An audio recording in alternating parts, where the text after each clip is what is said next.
In 1820, there were probably 1 million black rhinos in Africa. Today, barely 3,600 survive. In one 47-year period in the late 1800s, records show the horns of 170,000 rhinos passed through Zanzibar, whilst Bagamoyo and Mafia in Tanzania were exporting at a similar rate. By 1960, the killing across Africa finally brought the black rhino to a level that put the species at risk.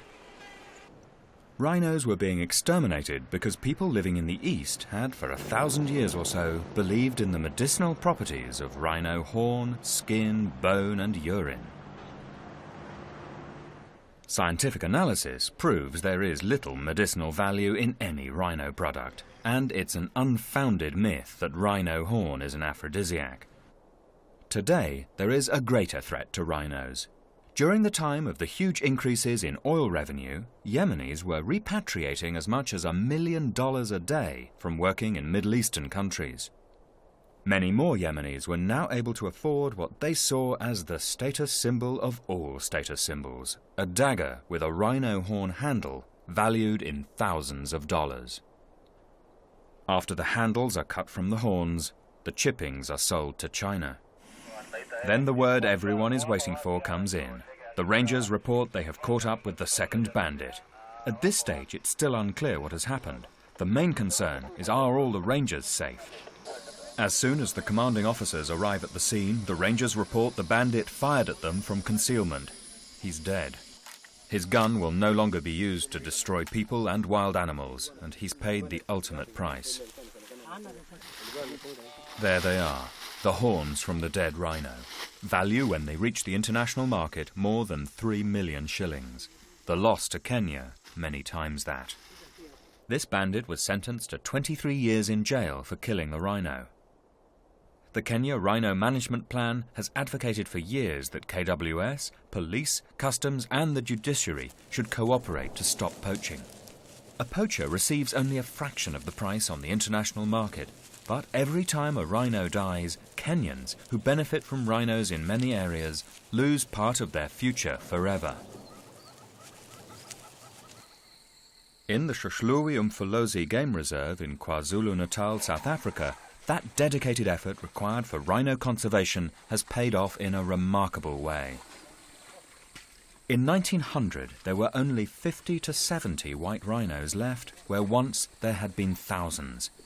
Today, there are over 11,000 white rhinos in South Africa, a success story to be noted surely by everyone concerned for rhinos. To see rhinos in this number in Kenya is surely proof of success. In 2002, 20 years after the original 7 East African rhinos were sent to Addo National Park in South Africa, 4 of their offspring returned in great style to Tanzania.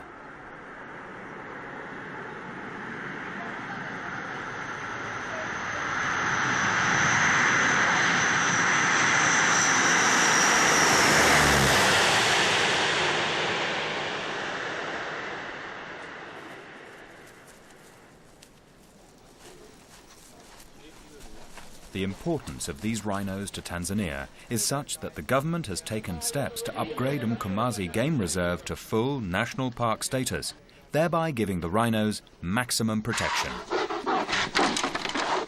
Somali bandits struck again in Kenya's Tsavo National Park. The poachers fled with the horns.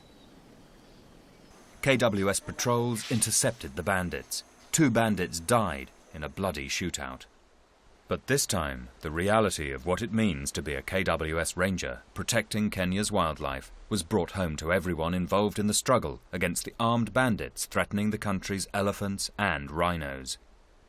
Ranger Mohammed Sombwana and Corporal Maina Ngari were shot and killed carrying out their duty. No man can make a greater sacrifice. No one should betray the memory of these men and others who have died to save wildlife by not giving of their best at all times. When there is demand, there will always be killing.